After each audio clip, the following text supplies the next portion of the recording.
The train to Little Beechwood rattled along the countryside, the rhythmic sound of its wheels passing over the tracks blending with the soft whispers of the wind through the trees. Miss Marple, comfortably seated by the window, gazed out at the undulating hills, their green stretches kissed by the last golden hues of autumn. She folded her hands over her handbag, a small smile curling on her lips. It had been far too long since she'd seen Sylvia Ashford, an old friend from her youth, and the prospect of a few peaceful days in this quiet, unassuming village was a welcome change. Stepping onto the platform, she found Little Beechwood exactly as she had imagined. Ivy-clad cottages lining the narrow streets, the smell of fresh earth in the air, and the church steeple, standing tall, casting a long shadow across the square. Sylvia was already there, waiting for her with a warm smile, her coat neatly buttoned against the chill. "Oh, Jane, how wonderful to see you," she exclaimed, pulling her into a hug. "And you, dear Sylvia," Miss Marple replied, tucking her arm into her friend's as they began their stroll toward the heart of the village. "Little Beechwood is even more charming than I remembered." Sylvia let out a half-hearted sigh, her eyes glancing around as if to check that no one was listening. "On the surface, Jane, yes, but things have been unsettling of late." Miss Marple raised an eyebrow, her curiosity piqued. "Unsettling? How so?" Sylvia hesitated, then forced a laugh. "Oh, it's nothing. Just village gossip. You know how it is." Miss Marple said nothing, merely giving her a knowing smile. Over the years, she had come to understand that in quiet villages, it was often the whispers in the corners, the half-spoken words, that held the most truth. A short walk later, the two of them settled into a cozy corner of the Golden Pheasant, a quaint tea room that smelled of freshly baked scones and the earthy aroma of tea leaves. The room was busy, with villagers gathered around tables, exchanging pleasantries in hushed tones. Miss Marple noted the sudden silence whenever a new face entered the room. Sylvia ordered tea and seed cake, and as they waited, Miss Marple let her gaze drift lazily across the room, listening to the murmurs of conversation, her sharp eyes observing the smallest details. She had always found that people spoke most freely when they thought they were not being listened to. A woman at the next table suddenly whispered, her voice laden with intrigue, "They say he dropped dead, just like that." "Nonsense," another woman scoffed. "It was his heart, wasn't it? He wasn't exactly a young man." "A heart attack, yes. But what about the note?" The first woman's voice dropped lower. "Hush," came the sharp reply. "Not here." Miss Marple's interest was immediately piqued. Sylvia, who had been silently stirring her tea, leaned in closer, her voice barely audible. "It's about Edwin Lansing," she said, her fingers pausing mid-air as she glanced around the room. "He died 2 nights ago. The doctors say it was a heart attack. But there's talk, whispers, you might say." Miss Marple, now fully alert, sipped her tea, her eyes never leaving Sylvia's face. "What kind of talk?" she asked, her voice soft but insistent. Sylvia lowered her voice even further. "They found a note in his pocket. Just one sentence, written in block letters." Miss Marple's curiosity grew, her grip tightening around her teacup. "What did it say?" Sylvia hesitated before answering, her words coming slowly, as if weighing each one carefully. "It said, 'You're next.'" For a brief moment, the clinking of cups and the murmur of conversations filled the air, but Miss Marple's expression remained serene. Inside, however, her mind raced. It was always the smallest details, the strange word, the uneasy glance, that led to the truth. And Miss Marple had learned long ago that where there was a mystery, the truth was never far behind. Sylvia leaned in further, her voice barely a whisper.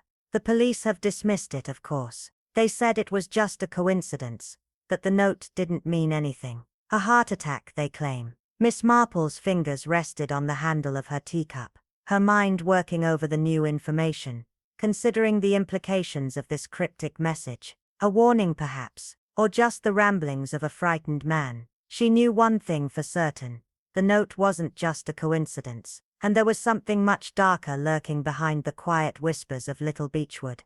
The sun barely broke through the fog that clung to Little Beechwood, casting a pale ghostly light over the cobbled streets. Jane Marple stepped off the bus, her leather gloves wrapped tightly around her bag, her expression thoughtful. She had come for a visit, a rare break from her usual life, yet something in the village's stillness felt different, almost heavy. Sylvia Ashford was waiting for her, her greeting warm, but there was a tension behind her smile that Jane couldn't ignore. They walked towards the heart of the village, the quaint shops and ivy-covered cottages, standing in stark contrast to the subtle unease that seemed to ripple through the air. Over tea at the Golden Pheasant, Jane listened intently, her sharp eyes catching every flicker of discomfort, every quiet word.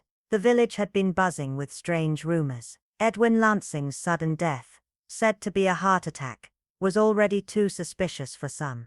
But it was the note they'd found in his pocket, the chilling message, "You're next," that seemed to twist the quiet into something far more sinister. The gossip spread like wildfire, but Jane remained calm, her mind working through the puzzle like a master chess player. It wasn't the first time she'd encountered such whispers. A casual word, an offhand remark, could often unravel deeper mysteries. As Sylvia spoke of the strange happenings, Jane's attention wandered around the room, noting how the villagers interacted. Quick glances, tight smiles, gestures that spoke louder than words. But when Sylvia spoke of the second death, Margaret Felton, the pattern began to form. Another unexplained death, another note found, tucked away just like before. The air in the room grew thick as the weight of the situation sank in. There was no way this was a coincidence. Someone was picking them off, one by one. And Miss Marple, with her quiet demeanor, knew that beneath the facade of small-town life, something far darker was unfolding. The tension in Little Beechwood had reached a fever pitch by evening, and the small quiet village now felt like a pressure cooker ready to explode. The Beechwood Arms was packed, its usually calm atmosphere shattered by nervous chatter, fear and suspicion. Whispers circulated like wildfire, the words targeted killings, hanging heavily in the air. Edwin and Margaret, both respected members of the community, had dropped dead after receiving mysterious notes, chilling harbingers of their fate. The villagers couldn't shake the growing certainty that someone, perhaps among them, was orchestrating these deaths, one by one. Beatrice Harper's anxious voice carried across the room, pushing the idea that there was a list, and the next name could be anyone's. But Arthur Fenimore, ever the skeptic, remained composed, dismissing the panic as hasty conclusions, without evidence. Yet even he, in his calmness, betrayed his unease, tapping his fingers nervously against the table. Reverend Norris, usually steadfast, was now a shadow of himself retreating into the corners of the room, his face drawn with apprehension. Meanwhile, Alice Turner, the postmistress, couldn't stop glancing toward the door, as if expecting someone, or dreading their arrival. Hayward, however, was the most troubling presence, sitting by the window, his silence heavy and deliberate, his unreadable face a stark contrast to the others. Miss Marple observed it all, with her usual quiet perceptiveness. She knew that fear made people talk too much, reveal more than they intended, and expose the cracks in their composure. As the night wore on, it became clear that the village was no longer united by its tight-knit community, but divided by suspicion. Some blamed an outsider, a stranger creeping through their midst, while others believed the killer was one of their own, a ghost hiding in plain sight. The unease was palpable, growing like a shadow that stretched over every corner of Little Beechwood. Miss Marple, ever the observer, knew the truth was close, woven into the fabric of these small, seemingly insignificant actions. And somewhere among them, the murderer was watching.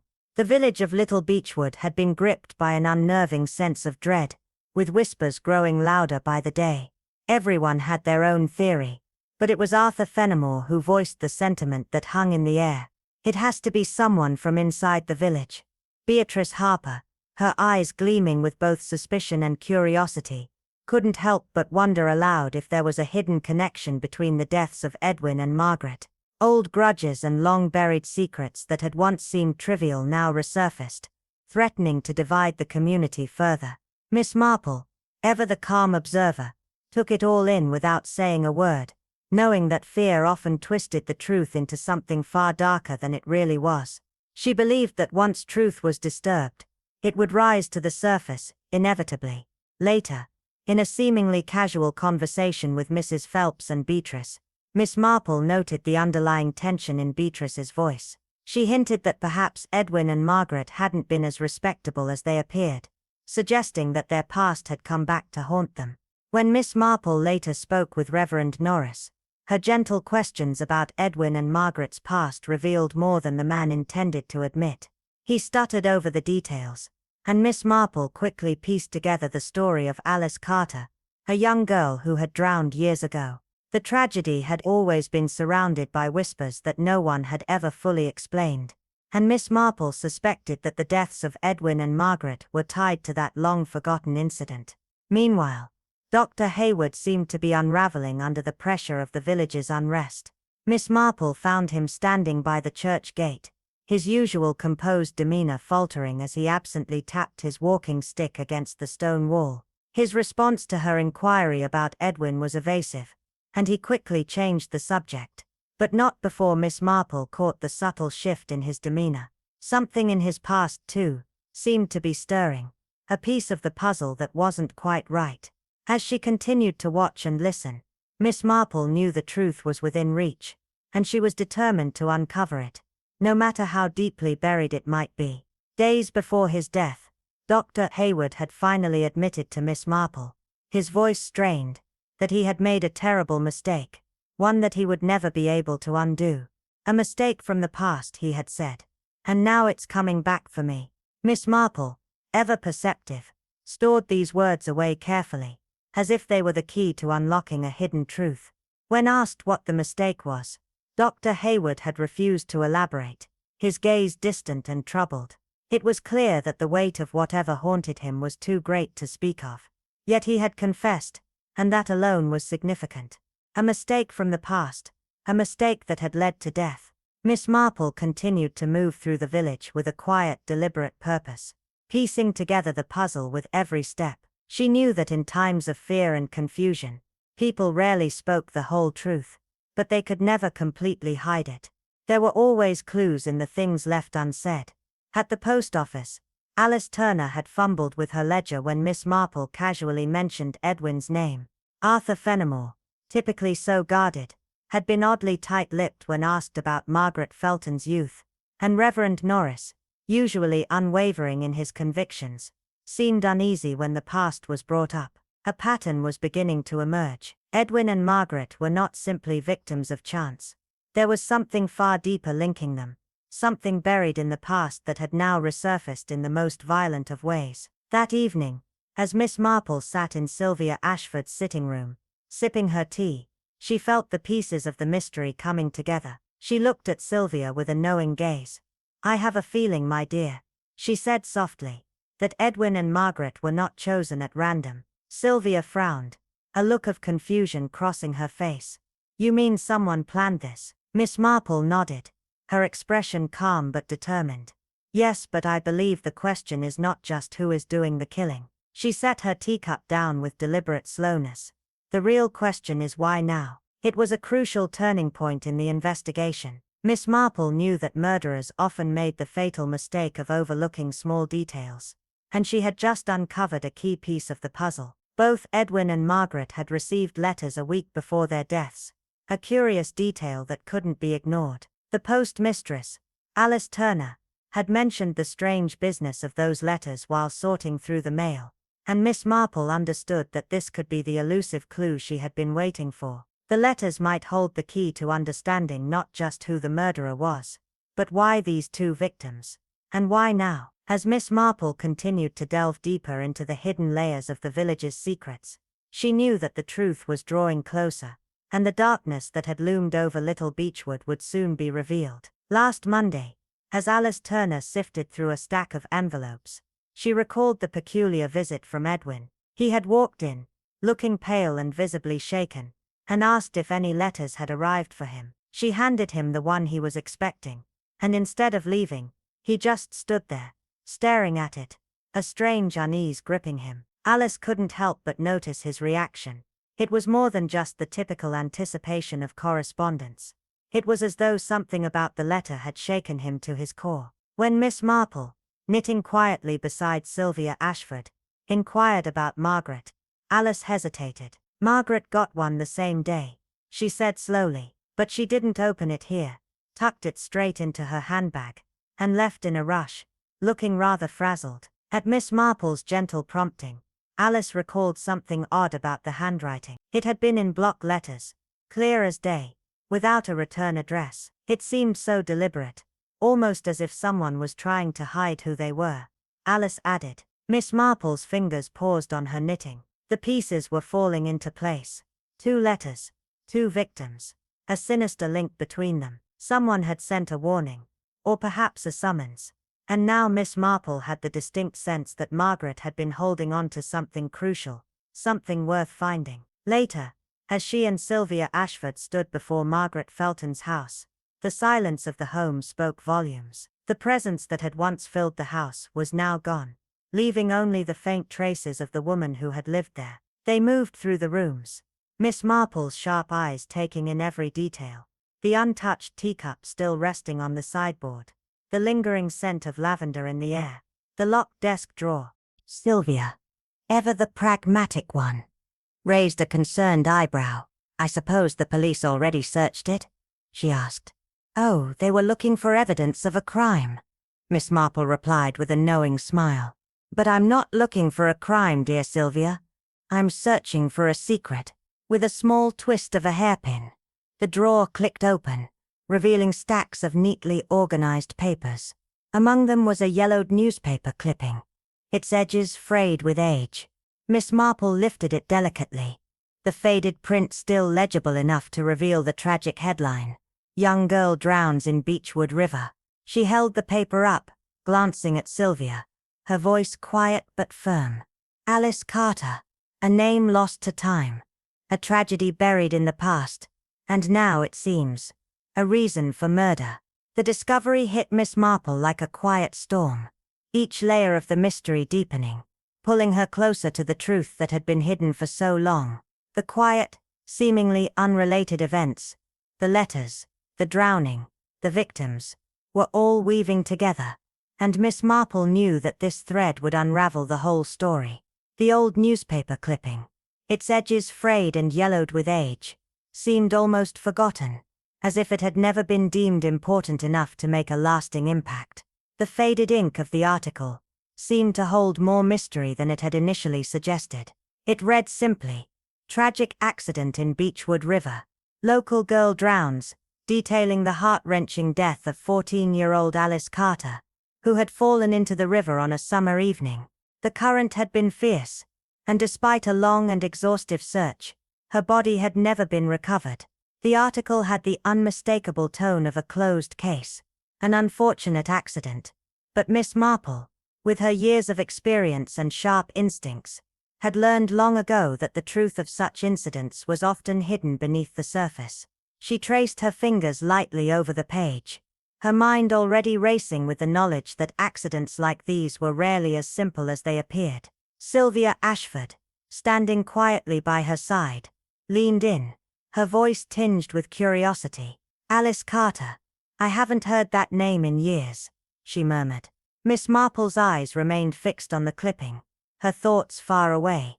"Yet someone has not forgotten her," she replied, her voice carrying a quiet weight of certainty. Sylvia, sensing the shift in the atmosphere, hesitated before speaking again. "Do you think it's connected?" she asked, her voice barely a whisper. Miss Marple tapped the article thoughtfully. "Alice Carter drowned many years ago," she said, "and now 2 people who were alive at the time of her death have been murdered." Sylvia's breath caught in her throat, a sudden realization dawning on her. "This isn't a coincidence, is it?" Miss Marple folded the newspaper carefully, and tucked it into her handbag with a deliberative grace. "My dear," she replied, her tone gentle but firm, "coincidences are very rare indeed." A hush fell over the room, as Miss Marple, her mind already piecing together the intricate threads of the case, reflected on her belief that secrets had a way of surfacing, especially those meant to stay buried. In the quiet of Sylvia's sitting room, she thought again of Alice Carter, a child whose life had been tragically cut short. "It says here that Alice fell into the river," Sylvia said softly, her eyes scanning the article once more. "But I do remember there were whispers. That it wasn't quite so simple." Miss Marple's gaze sharpened, her mind turning over the words. "Do you recall who started those whispers?" she asked. Sylvia hesitated, her brow furrowing in concentration. "It's hard to say," she murmured. "But there were people who didn't seem as shocked as they ought to have been." Miss Marple's thoughts turned back to Edwin Lansing's cryptic final words, to his confession of a mistake he could never right, and to Margaret Felton's guarded past. The pieces were aligning. Each whispered detail, each hidden fragment, pointed to something much deeper, something long buried and forgotten. Miss Marple's mind raced with possibilities. One thing was certain: the past was not as dead as it seemed, and the answers she sought lay in the tangled web of secrets that had been carefully concealed for so long. Dr. Hayward's silence hung heavy in the air. They had all been there when Alice Carter drowned, and now, one by one, they were all dead. Miss Marple closed her handbag with a quiet, deliberate click. The weight of the truth settled on her like a cloak. "Alice Carter's death was never an accident," she said, her voice low but firm, the sharpness of her words cutting through the stillness of the room. "Somebody made certain she would never tell a secret, and now, years later, someone is making sure that secret stays buried." The revelation hung in the air, almost too dangerous to acknowledge but impossible to ignore. Chapter 5. The Next Target unfolded with an air of quiet dread. The fear that had already begun to creep into the sleepy village of Beechwood now intensified. It spread like wildfire, moving through conversations with hushed voices and furtive glances exchanged across market stalls and tea tables. But when the news broke that Victor Hollings had received a letter, the same ominous note that had been sent to Edwin and Margaret before him, the fear turned to full-blown panic. Victor, once a well-respected solicitor, had long withdrawn from village life, keeping to himself and locking his house away from prying eyes. He rarely spoke to anyone, and social gatherings seemed to avoid him like a shadow. Now it seemed that someone had not forgotten him, and Miss Marple was there to witness it firsthand. She watched him carefully from the corner of the post office, where he stood with an envelope clutched tightly in his hands. His face was pale, and there was a tremor in his fingers, as he hastily stuffed the letter into his coat pocket. Sylvia Ashford, standing beside Miss Marple, whispered, "He's frightened, Jane. Just look at him. He won't say a word, but you can see it in his eyes." Miss Marple didn't need Sylvia's observation. Fear spoke in many languages, and in Victor's case it was evident in the way he avoided everyone's gaze, the tightness in his grip, and the nervous energy that seemed to pulse from him. It wasn't the first time she had seen such fear. It was the kind of fear that comes from a long-hidden truth threatening to surface. Without a word, Miss Marple approached him, her steps measured and calm. "Mr. Hollings," she said, her voice soft and kind. His head snapped up, his eyes wide with panic. "I have nothing to say," he stammered, his words trembling with unease. Miss Marple offered him a warm, disarming smile. "Oh, I never ask for much, dear. But it must feel quite dreadful, these notes appearing. And for you to receive one, well, it must feel very personal." Victor's throat bobbed as he swallowed, his face a mask of conflict. "They mean nothing," he muttered. But Miss Marple knew the lie the moment it left his lips. She had spent her life watching, listening, and quietly piecing together the mysteries that others overlooked. And though Victor refused to speak, his fear spoke volumes. There was a reason he had been chosen. She was certain of it, and she suspected that the answer lay in the tragic death of Alice Carter. Her mind raced as she turned her attention to Mrs. Laura, the vicar's wife, knowing that the tangled threads of this mystery were beginning to converge, and it was only a matter of time before the truth came to light. Miss Marple's sharp mind turned over Mrs. Laura's words like a puzzle piece that didn't quite fit yet. Victor Hollings, a man who had retreated from public life for years, had some hidden tie to the long-ago tragedy of Alice Carter. Her fingers tightened around her bag as Mrs. Laura's next words dropped like stones into the silence. "He was related to that poor girl, Alice Carter." Miss Marple paused, Related. She repeated, a quiet thrill running through her veins. Alice's uncle. Mrs. Laura nodded, her expression clouded with the fog of years. Yes, her mother's brother. Of course, this was all before Alice drowned. After that, the whole family fell apart. But Victor, he never left the village. That is. Her voice trailed off, as if unsure whether to say more. Miss Marple simply nodded, murmuring her thanks, and turning away, her mind already racing with the implications. Victor Hollings, Alice Carter, Edwin Lansing, Margaret Felton. The threads were connecting, and Miss Marple felt the weight of them pressing down on her chest. The past was no longer something distant. It was alive, inching closer. As night descended over Little Beechwood, a deep unease settled over the village like a heavy fog. People locked their doors and closed their windows a little tighter, their whispers now carrying more than the usual gossip. They carried fear. But at Victor Hollings' cottage, fear wasn't just a passing sensation. It was something far more tangible, as if the very walls of his home had absorbed the terror of years past. The silence was broken with a sudden sharp noise, a chair toppling to the floor, followed by the unmistakable sound of hurried footsteps. Victor froze, his heart hammering in his chest. He knew the lock had turned, the door had creaked open, and now someone was inside his house. A figure moved through the darkened space, silent and deliberate, its presence more a whisper than a sound. Victor's mind screamed at him to run, but his limbs felt heavy, sluggish. Panic set in like an ice-cold rush, and in a moment of primal instinct, he lunged for the side door. His heart pounded in his ears as he stumbled into the night, his breath coming in quick, shallow gasps. But as he reached the cold, damp air, he heard it, a voice, low and urgent, calling his name from behind. Victor. He didn't stop. He couldn't. He knew what happened to people who received the notes. They didn't get second chances. But as he rushed down the path, his foot caught on a loose stone, sending him sprawling across the cold ground. His breath left him in a painful whoosh, and for a moment everything went dark. His vision blurred, his body aching. The shadow behind him paused, watching him struggle. And then, just as suddenly as it had appeared, it was gone, vanishing into the night like a specter that had never been there. By the time the villagers arrived, Victor was a broken man. He was shaking, his eyes wide and wild, his mind seemingly fractured by the terror he had experienced. He muttered nonsensically about shadows and death, his words unhinged. But the only evidence left behind was the open door to his cottage, swinging on its hinges like an invitation to whatever nightmare had just passed through. The sense of dread in Little Beechwood deepened, and Miss Marple knew it was only a matter of time before the past, with all its secrets, came crashing into the present with deadly force. The wind howled through the empty streets of Little Beechwood, and Miss Marple stood silently in the distance, her sharp gaze fixed on the open doorway of Victor Hollings' cottage. The cold breeze seemed to whisper secrets, but she knew the truth. The killer wasn't done yet.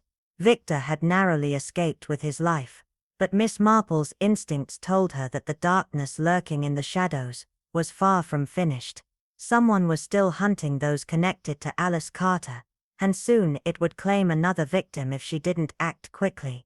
The next morning, Miss Marple sat with Sylvia Ashford in the warmth of her sitting room, her hands deftly working through her knitting, but her mind was far from idle. The pieces of the puzzle were falling into place, one by one. Edwin Lansing, Margaret Felton, Victor Hollings. Each victim had a connection to Alice's tragic death. Whoever is behind this, they aren't picking their victims at random. Sylvia mused aloud, her voice quiet, but heavy with the weight of suspicion. Miss Marple nodded, her eyes fixed on the yarn she worked with, her thoughts racing ahead. No, dear, there is a method to it. A purpose, she said softly, but with absolute certainty. Her mind had been quietly unraveling the threads of this dark web. Alice Carter's death had never been an accident, and now, one by one, those who might have known the truth were being silenced. Alice's death was not an accident. Miss Marple repeated, her voice reflective. And now the killer is eliminating anyone who might reveal what really happened that night. Sylvia's voice dropped to a near whisper, the weight of her words hanging in the air. To silence them. It wasn't a question. It was a chilling observation. Miss Marple's knitting needles paused in mid-air, as if caught by the very stillness of the moment. Perhaps, she said, her voice quiet, but firm. But there's another question. Sylvia blinked, her eyes wide with curiosity. What question? Miss Marple's gaze turned to meet hers, her sharp eyes full of quiet conviction. Why now? She asked, the question carrying the heavy undertones of a mystery that had yet to be unraveled. Alice Carter died years ago. Why has the killer waited until now to strike? Sylvia frowned, her brow furrowing as she thought deeply. Something must have changed, she mused aloud, the realization slowly dawning on her. Miss Marple's exhale was almost imperceptible, but it carried the weight of the years spent watching, listening, and piecing together secrets. Yes, my dear, she said quietly, and I intend to find out exactly what. She reached for her tea, her fingers curling around the warm cup, but her mind was elsewhere. The past had returned with a vengeance, and unless she uncovered its secret soon, the killer would strike again. The village of Little Beechwood, once peaceful, had now become a place of suspicion and fear. Miss Marple knew she was on the edge of something that would shake the very foundations of the community. If she didn't uncover the truth soon, there would be more death, and more lives would be shattered in the wake of Alice Carter's tragic drowning. As fear continued to spread like ivy through the village, another name began to surface in hushed whispers: Henry Carter. Miss Marple first heard it at the greengrocer's shop, where Mrs. Phelps spoke urgently to another customer. I tell you, he's back, she said, her voice low and frantic, glancing over her shoulder as if fearing someone might overhear. And no good will come of it. The mention of Henry Carter sent a shiver down Miss Marple's spine. If he was truly back, then the secrets of the past were more dangerous than she had ever imagined. Miss Marple stood quietly, her gaze shifting over the basket of apples in front of her. But her mind was far away, piecing together the fragments of whispered secrets. Henry Carter. The name echoed in the air, as though the very mention of it stirred the ghosts of the past. Mrs. Phelps, clearly agitated, scoffed as she spoke of him. After all these years, she muttered, that boy vanished the day after Alice drowned. Never came back. Never wrote. Her voice trembled as she continued. Well, he's back now. I saw him myself just yesterday, lurking near the churchyard, staring at Alice's grave. Miss Marple, ever the picture of calm, glanced up briefly, her eyes piercing in their focus. A brother mourning his sister, perhaps, she mused, her tone mild yet perceptive. Mrs. Phelps sniffed, her distaste clear. His return isn't about mourning, she declared, her voice thick with resentment. No, he's come to settle old scores. The villagers have never forgiven him for disappearing after Alice's death. Some say it's guilt. Others swear he was driven away by what he knew. Miss Marple merely nodded, absorbing the conversation. A man who had fled his past, only to return as those connected to that past began to die. Was it just a coincidence? Miss Marple didn't believe in coincidences. Every piece, every detail, was a part of a much larger puzzle. And that puzzle was growing ever more dangerous. Later that evening, Miss Marple and Sylvia Ashford sat by the flickering fire, the orange glow casting eerie shadows across the room. Sylvia's hands trembled slightly as she poured the tea, her voice barely above a whisper. I spoke to Agnes Browning today, she said, clearly rattled. Miss Marple's gaze sharpened at the mention of Agnes, the old maid who had worked at the Carter house for years. Sylvia hesitated, clearly choosing her words carefully. She had a bit too much brandy, Sylvia continued, and she started talking. Miss Marple's attention never wavered. What did she say? She asked, her voice calm, but intent. Sylvia leaned in, her voice dropping lower. She said Alice didn't fall, she whispered. She was pushed. The weight of Sylvia's words hung in the air like a death sentence. Miss Marple's fingers tightened around her teacup, her mind racing. Sylvia faltered, trying to find the right way to explain. Not exactly. But she said there was a terrible row that night. Screaming by the river. And then suddenly silence. For years the village had accepted Alice Carter's death as a tragic accident. A young woman lost. A drowning that shook the town. But was ultimately seen as a misfortune. Now, however, the truth was slowly creeping to the surface. And as it did, someone was willing to kill to keep it buried. Miss Marple exhaled slowly. A dark realization settling in. The past was not only returning, it was demanding retribution.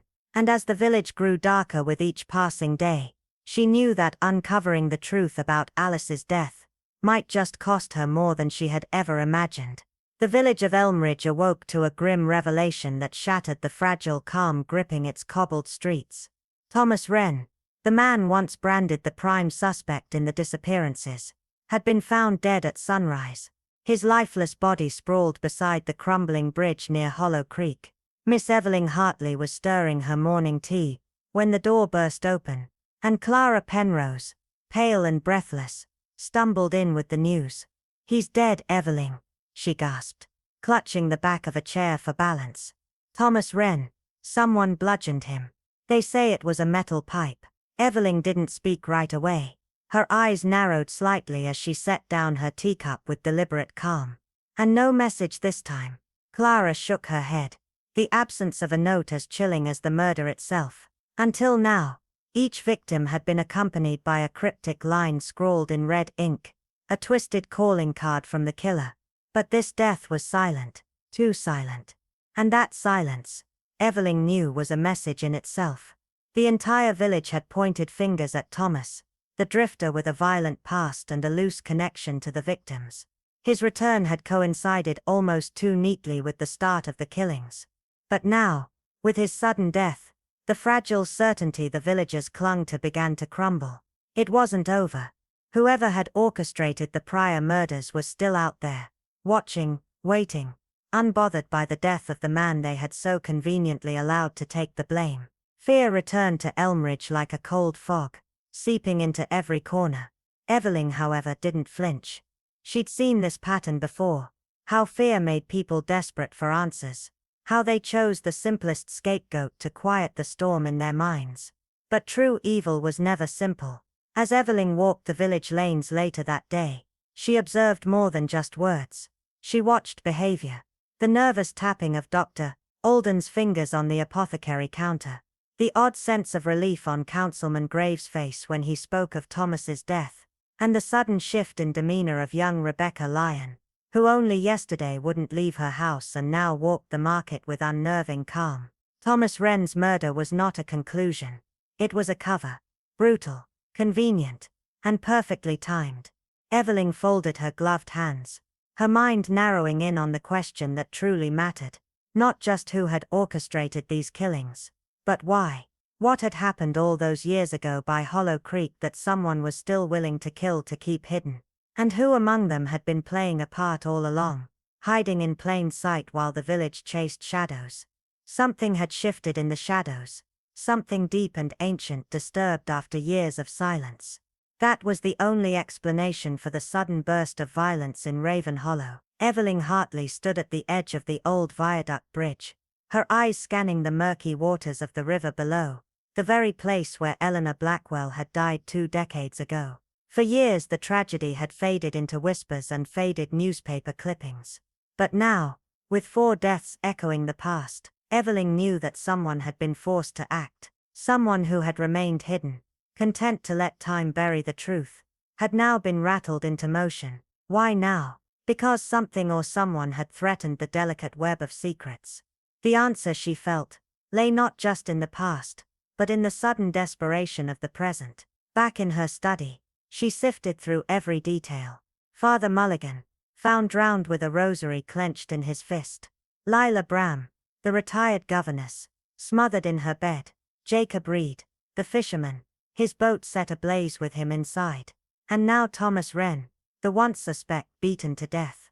They had all been there the night Eleanor drowned. Every one of them. Evelyn's fingers curled slightly as her mind replayed their connections.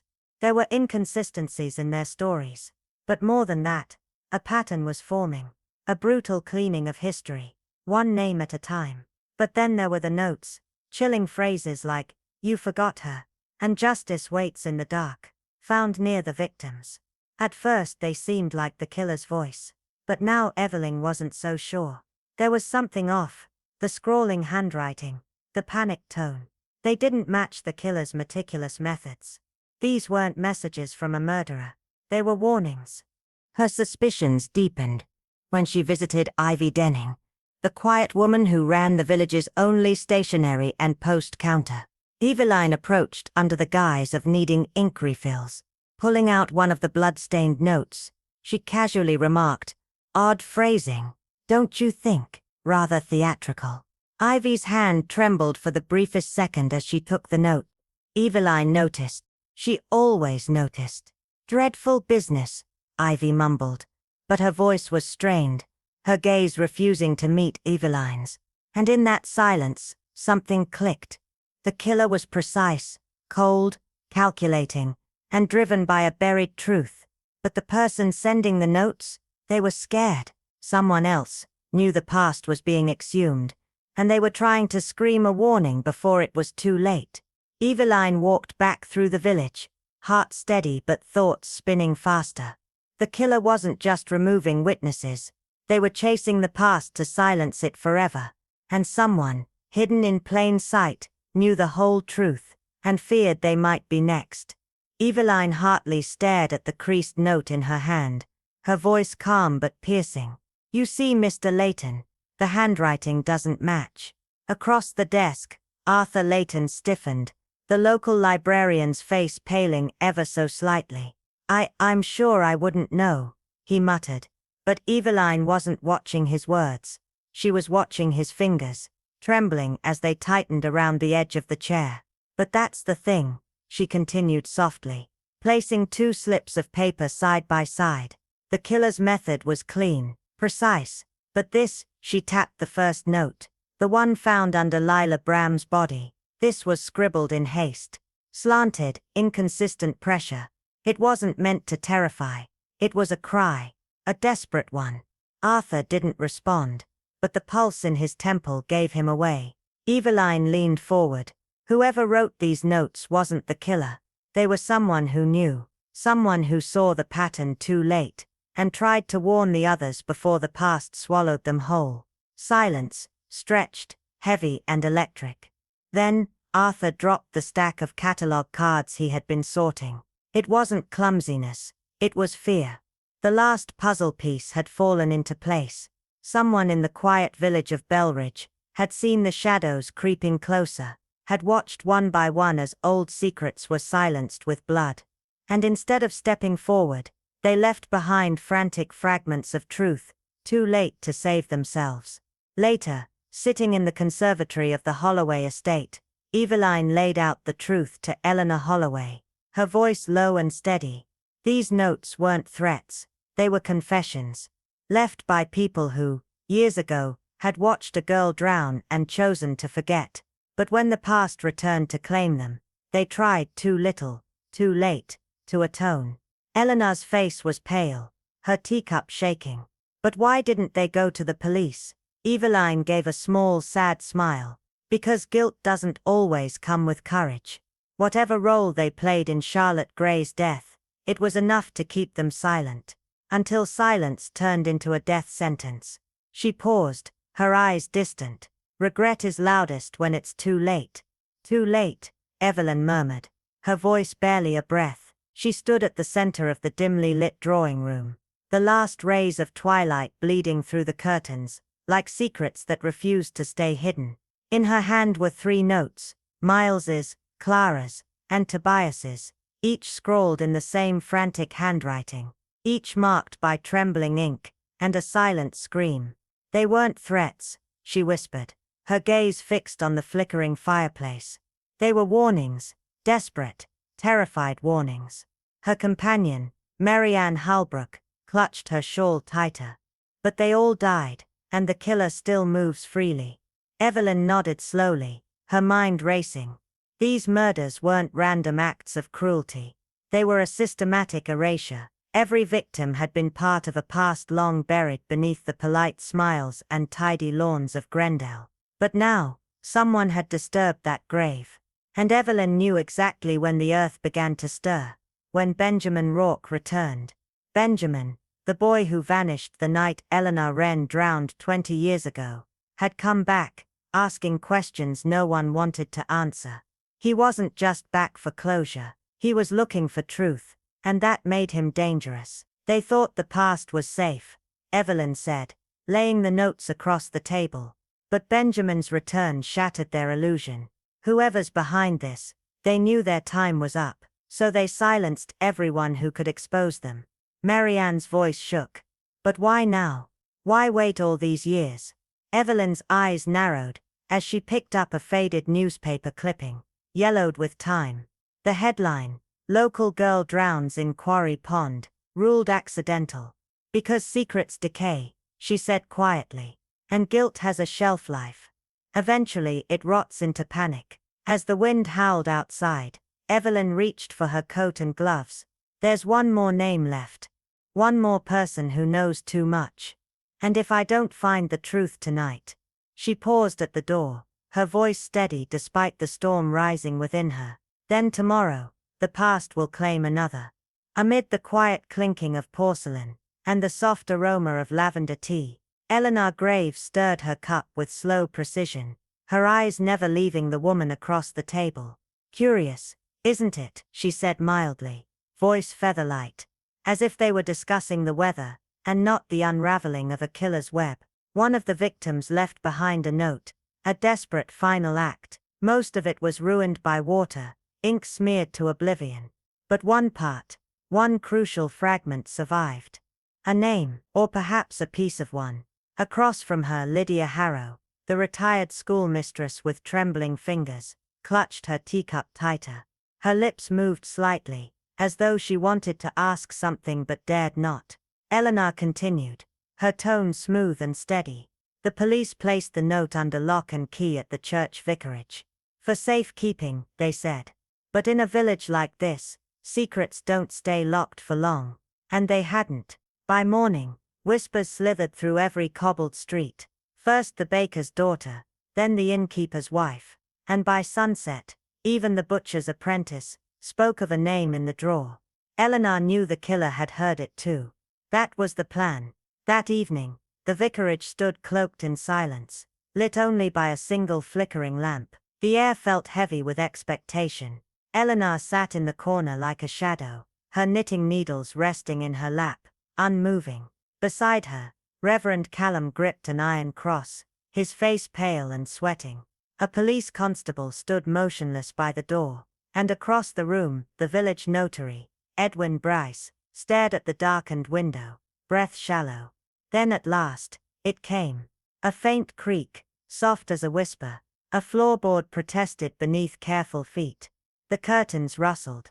A figure moved with quiet urgency toward the desk. A hand, clad in black gloves, reached for the drawer, where the note was said to be. Eleanor's voice, calm and clear, sliced through the room. "You won't find it there, I'm afraid." The intruder froze. For a moment, silence swallowed the room. Then the gas lamp hissed, revealing the pale face of Dr. Marcus Bell. His usual poise shattered, lips thin, skin tight with dread. "So," he said softly, defeated, "you knew." Eleanor simply nodded, her eyes unwavering. "Yes, Marcus, I knew from the moment you slipped up about the clock tower." No one else knew the time of Eleanor Chase's fall, except the one who was there.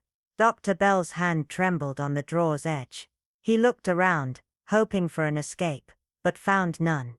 Eleanor stood now, slowly, not as a frail old woman, but as a force that had finally cornered the past. "You tried to erase the truth," she said. "But the dead, Marcus, the dead always speak, eventually." The air in the manor's drawing room was so thick with tension, it could be cut with a knife. Inspector Eliza Harwood, calm as ever, stood by the fireplace, her gaze fixed on the man across the room. Lionel Granger had regained his composure, his face once again the carefully constructed mask of a man of influence, poised, refined, calculated. But Eliza noticed the slightest twitch beneath the surface, the way his jaw clenched half a second too late, how his voice, though smooth, felt deliberately rehearsed. "This is absurd," he said, forcing a polite chuckle. "I was only checking on a document Reverend Hensley had promised me days ago." Eliza tilted her head slightly, her expression unreadable. "A document that doesn't exist, Doctor?" His eyes flickered. Just once, but long enough. Long enough for Arthur Crane, the town's solicitor, to step forward with a voice dripping with skepticism. A man of medicine breaking into the vicarage under the cover of darkness. "Forgive me, Doctor, but that doesn't align with the Hippocratic Oath." Dr. Granger's composure cracked. A sharp breath escaped him. "You're twisting this into something it's not," he snapped, voice brittle at the edges. Eliza didn't flinch. Her hands remained still, clasped before her. Her voice was steady, laced with the quiet confidence of someone who had already solved the puzzle. "I don't believe so. You were calm, hidden in plain sight for years. No one questioned you. Not after Elise Monroe's death. A tragic fall, they said. No reason to suspect anything more. But then, her brother returned." The doctor's shoulders tightened. His eyes darted toward the door, calculating. Suddenly the past wasn't buried anymore. And you knew it. The silence that followed was suffocating. Then, like a wire snapping, Dr. Granger lunged, not at Eliza, but toward the fireplace, perhaps to destroy the last letter Elise ever wrote, the one Reverend Hensley had hidden behind the clock. But before he could take another step, Officer Wren, hidden in the shadows, intercepted him. A strong grip yanked him back. The room erupted into motion, but Eliza remained still, watching as Dr. Granger crumbled into his own lies. Minutes later, seated in the vicar's study, stripped of pretense, hands shaking in his lap, the doctor finally broke. "Eliza," her tone neither cruel nor comforting, asked the final question, soft but sharp as a scalpel. "Elisa, she was your daughter, wasn't she?" Dr. Granger didn't answer immediately. His eyes filled with tears he hadn't shed in years. Then he nodded, slowly, brokenly, as the truth, at last, crawled out from the dark. He slumped forward, the weight of truth finally crushing him. And when he spoke, his voice was no louder than the rustle of wind through dead leaves. "Yes." Detective Evelyn Hart gave the faintest nod, not surprised, only saddened by the burden she saw unravel before her. "You buried it deep," she said gently, her tone laced with quiet understanding.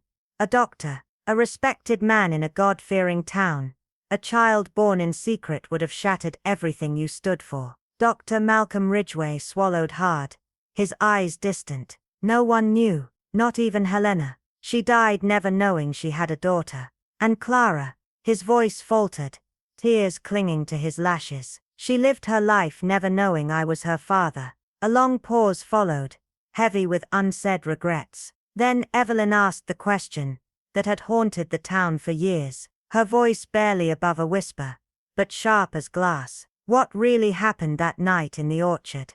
Dr. Ridgway's face crumbled, hands curling into fists in his lap. "It wasn't meant to happen," he rasped. "She'd found the letters, papers I had hidden for decades. She confronted Julia and Thomas.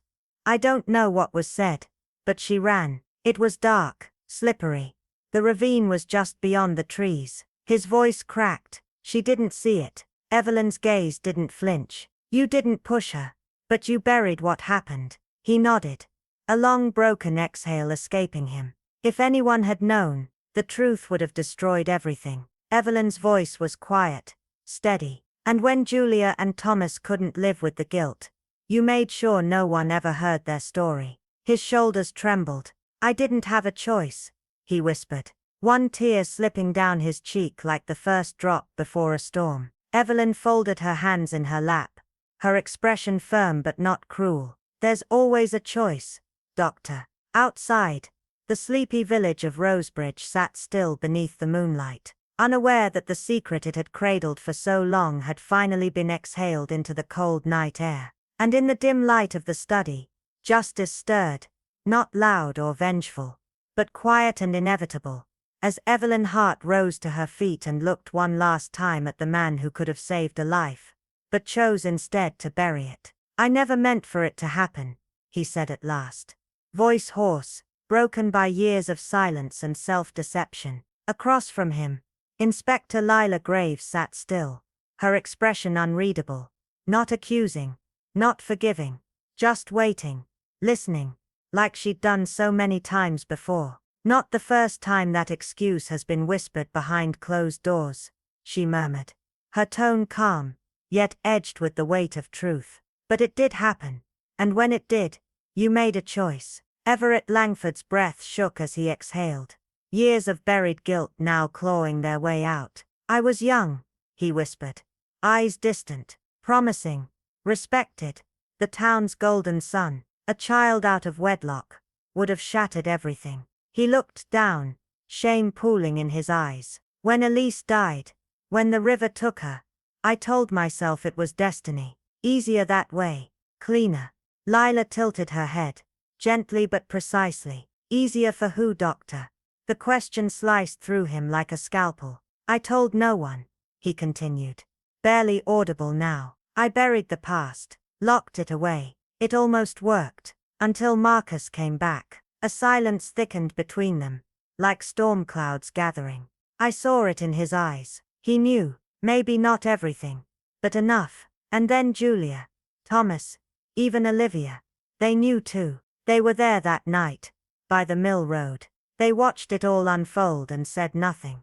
Lila's voice when it came was like a judge's gavel, soft but final. And neither did you. Dr. Langford bowed his head. I couldn't let them speak. I had too much to lose. I had to stop them. I had no choice. Lila didn't blink. There is always a choice. You simply chose cowardice. As the constable approached, Dr. Langford did not protest. He rose slowly, like a man unburdened by the weight he'd carried but crushed under what it had cost. He did not look back. Outside, the town of Ashridge Hollow stirred uneasily, its calm shattered.